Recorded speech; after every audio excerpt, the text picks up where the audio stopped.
provided by... Feeding time in the morning is very exciting. I used to feed them Purina One. It just wasn't my preference feeding them the chicken byproduct meal or a corn gluten meal. When I look at the ingredients of the Blue Life Protection formula, these are all things that I want to feed my dogs. It feels good feeding them something that I know is good for them. Smoking caused my lung cancer. They put this in me to drain the fluid. Every day I prayed that they would remove it. My tip is be careful what you wish for. That chest tube hurt a lot more coming out than it did going in. You can quit. Call 1-800-QUIT now for help getting free medication. Coming up tomorrow, E.T. is with the all-star cast of Haunted Mansion. This is a master class. Jamie Lee Curtis and Tiffany Haddish reveal plans for their next project. Oh. Make sure you check that out. Yeah, but we got one last thing to show you before we go. Night, everyone.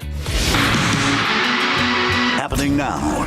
A former gay member on the stand in court today testifying during a sentencing hearing. This is all involving a deadly drive-by shooting back in 2017 that killed a 4-year-old boy. Coming up, we'll take you inside the courtroom. More record-challenging heat to talk about and a little shift in our weather pattern that could give us a glimmer of hope for rain. I'll see you in a bit. And when buying a new car, all those dealer fees can be confusing and overwhelming. Coming up, which ones you can negotiate and which ones to avoid. The News at 5 starts right now.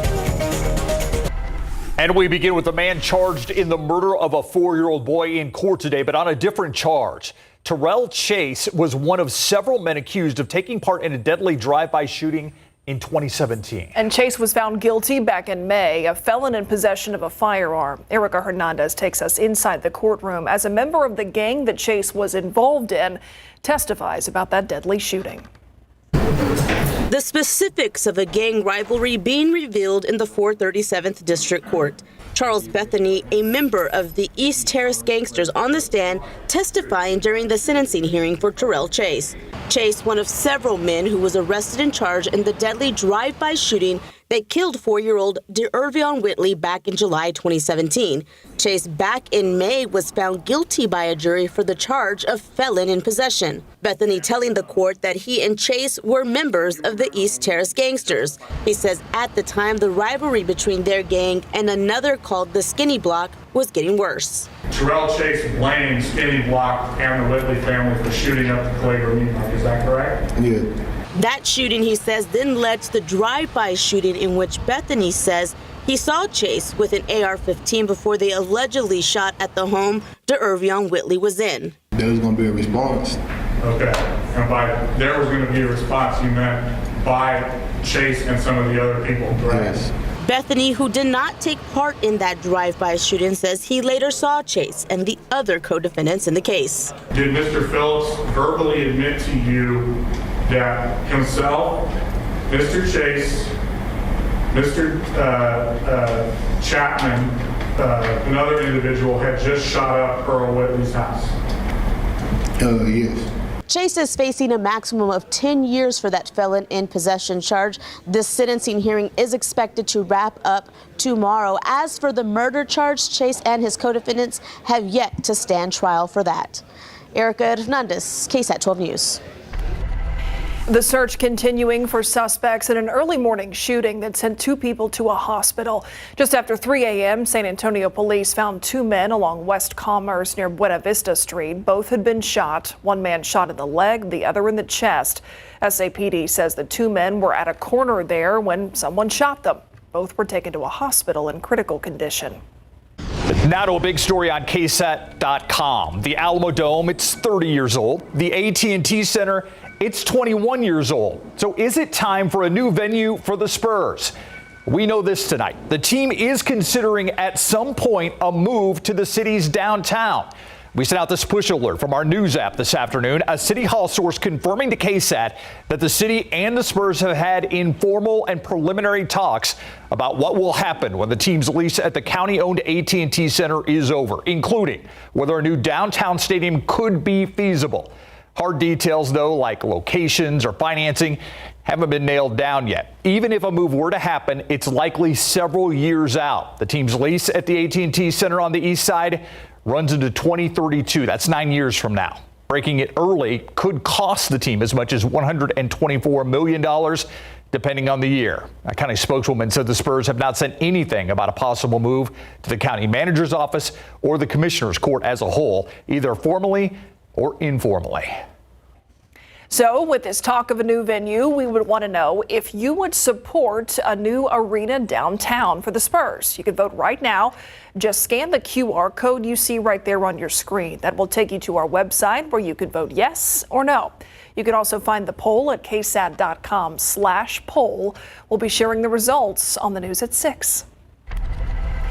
The Baptist Health System's newest neighborhood hospital opened up in Converse today. It is located in the 6,000 block of Woodlake Parkway. That's not far from FM 78 near the Woodlake Villas. The hospital, not a typical size because it fits in a neighborhood. It has an emergency room, imaging equipment, and Baptist says the facility is an in-network hospital with most insurance providers. There are areas of town where we just don't have access to care. And Converse is an area where folks that live out there are going to have to travel for care. You can find out more about the unique services this hospital will offer at KSAT.com. To Texas news now, and a pregnant woman dies in a rollover crash after hitting an alligator on the road in far south Texas. Deputies say the woman from Louisiana driving on State Highway 35 near FM 774 with another adult and 3 children when her truck hit an alligator that was crossing the highway. You can see in this photo the gator massive.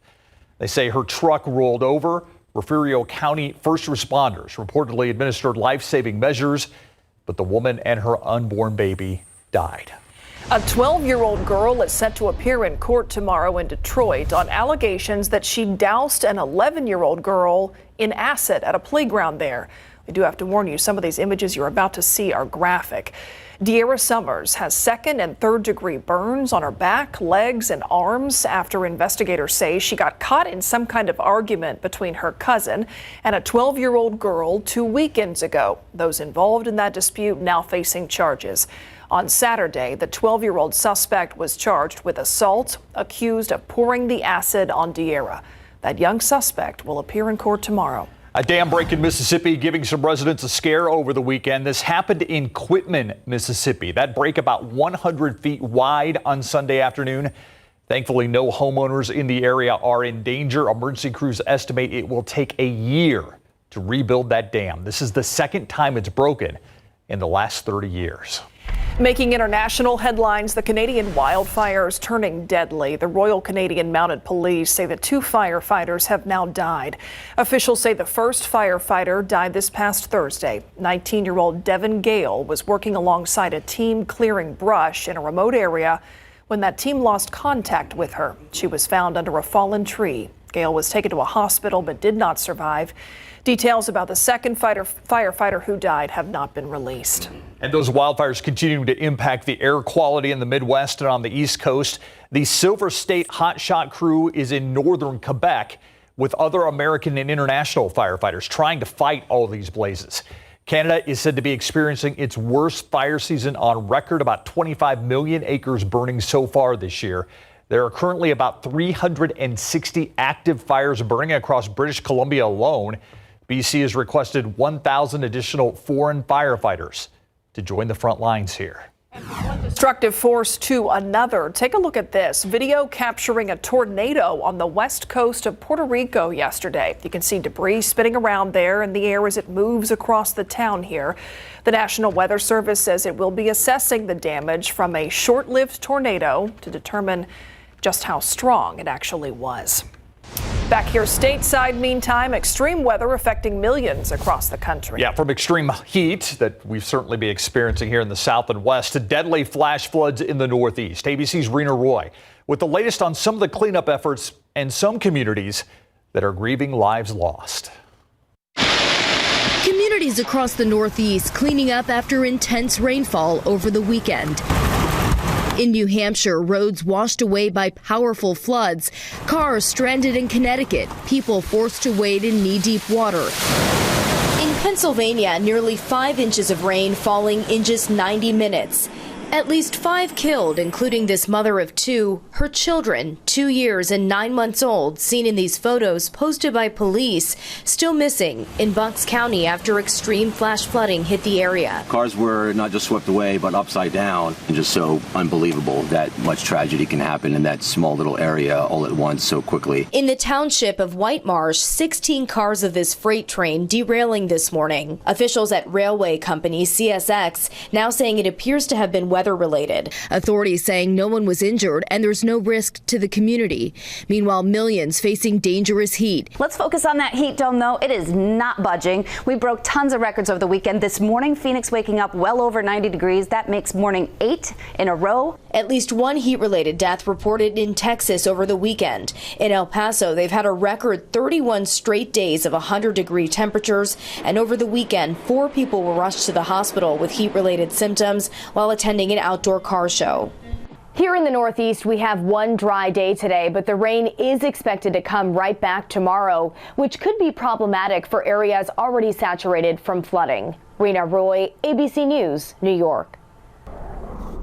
If only they could send some of that rain our way, we could put it to good use around here, that's for sure. High temperatures today. A new record set in Austin today, making it to 103. Del Rio, 107, the high temperature. That's a new record. 103 so far is our high today here in San Antonio, and that's 2 degrees shy of the record. Here's the key. We're at 102, but we're finally seeing the typical mixing and drier afternoon air. So the dew point's down to 57.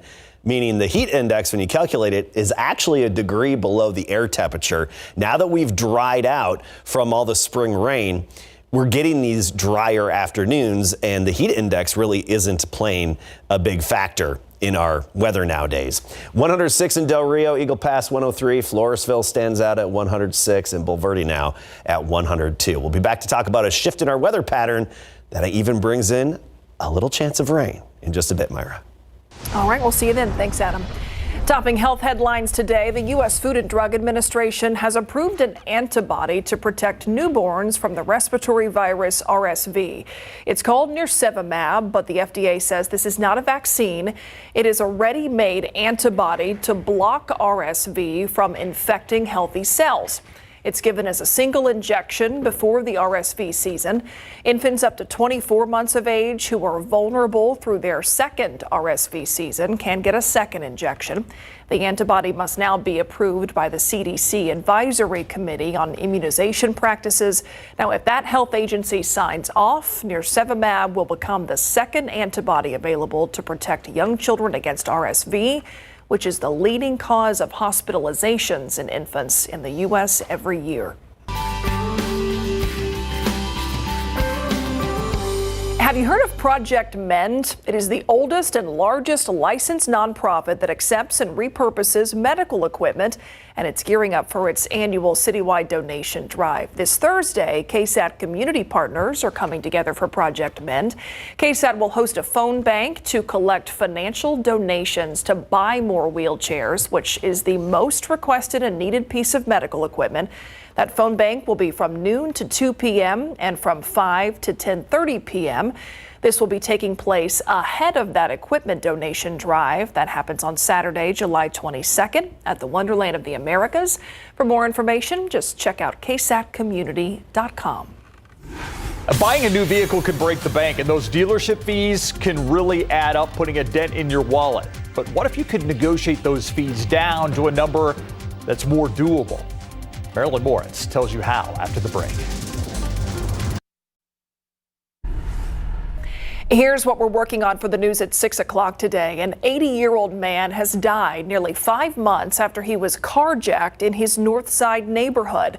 Now, the 3 teenage suspects could be facing upgraded charges. His widow talks about a difficult choice that she had to make. Plus, you probably don't hear much about the disease typhus caused by flea bites, but there are cases every year here in San Antonio. At 6, we'll tell you how you can prevent yourself from getting it. And with scorching temperatures hitting the city, student athletes are facing the challenge of preparing for practice in this extreme heat. Coming up at 6 o'clock, what those athletes should be doing now before practice even begins. All that and more today on the news at 6. Well, buying a new car is more than expensive. It can be especially frustrating to see all of those extra fees tacked on. Yeah, but before you sign on that dotted line, 12 on your side's Marilyn Moritz tells us which fees you may be able to negotiate or even avoid altogether.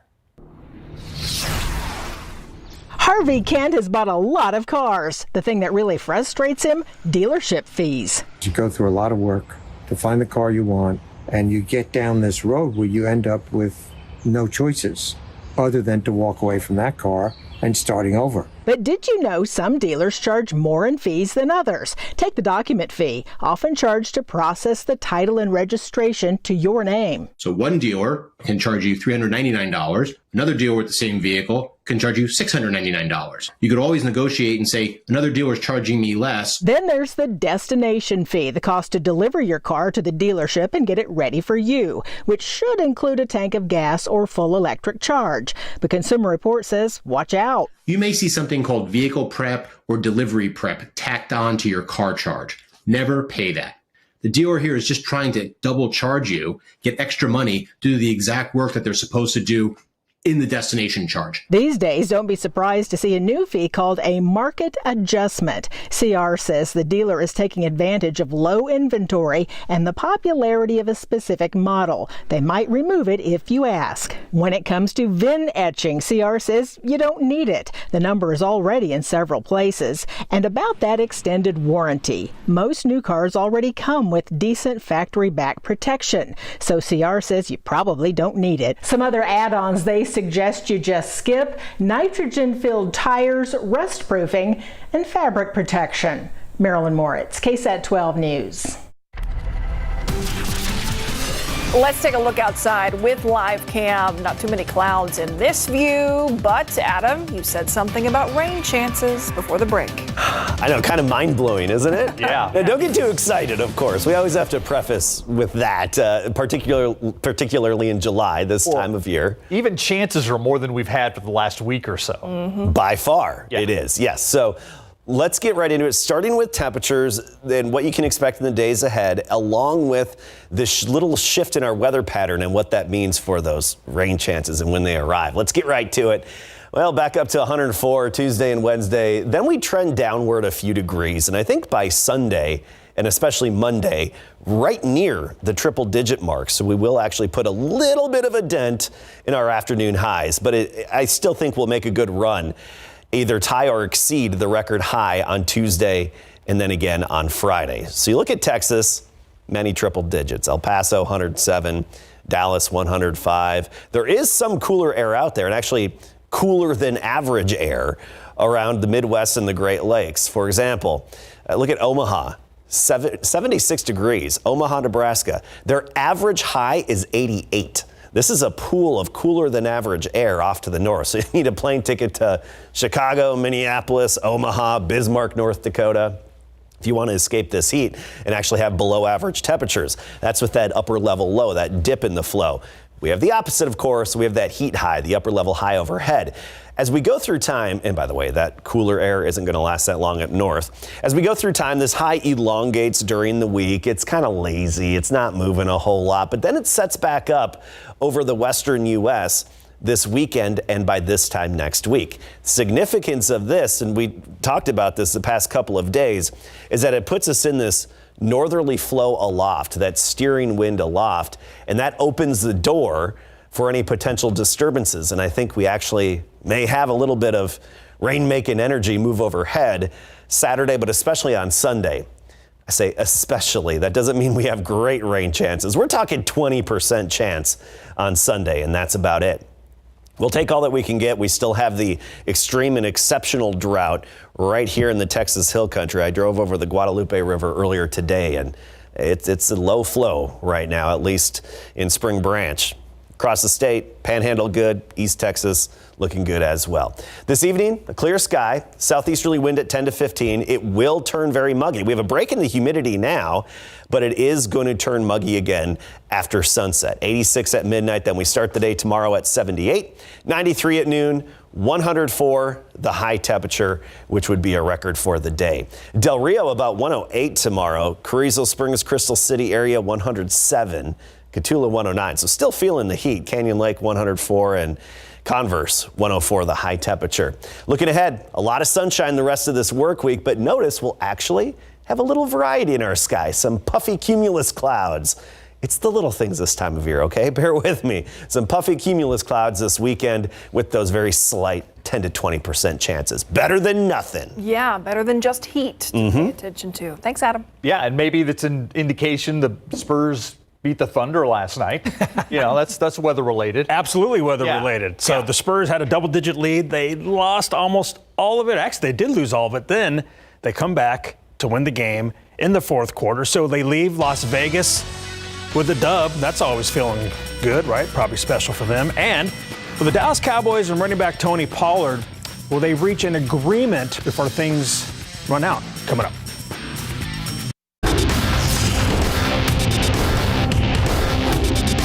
Yes, a little bit, yeah. I'm going to Spain, so yes, it should be good. It should be good. Where in Spain you going? Yeah, I'm going to Malaga. DPA kind of set it up for the players to go. Jalen Brown, Donovan Mitchell, some of the guys are going, so it should be a fun time.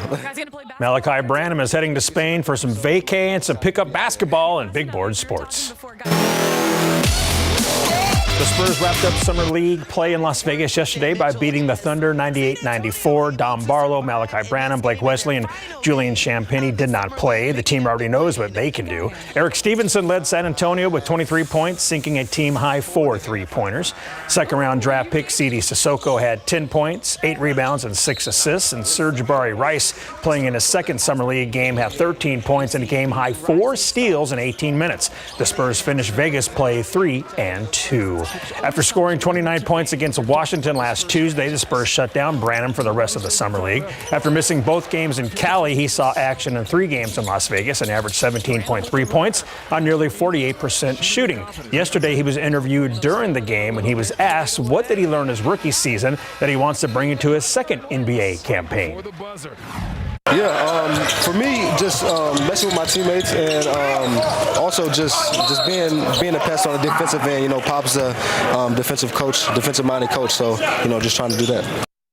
Yesterday, the Phoenix Suns traded Cameron Payne and a future second-round draft pick to the Spurs for a future second-rounder in return per multiple reports. Payne, seen here playing in the Atlanta Entertainment Basketball League yesterday, is a 28-year-old point guard who revived his career the past 3 seasons with the Phoenix Suns.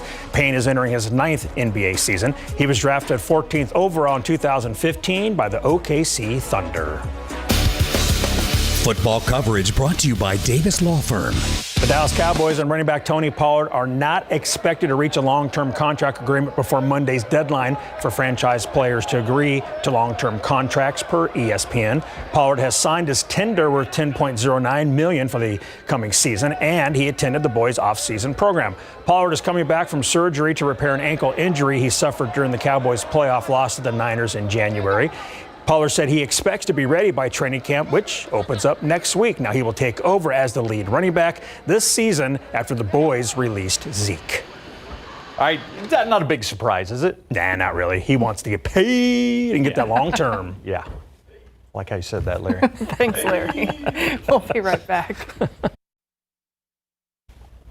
That's all our time. Thanks for watching the News at 5. World News up next. We'll see you back here at 6.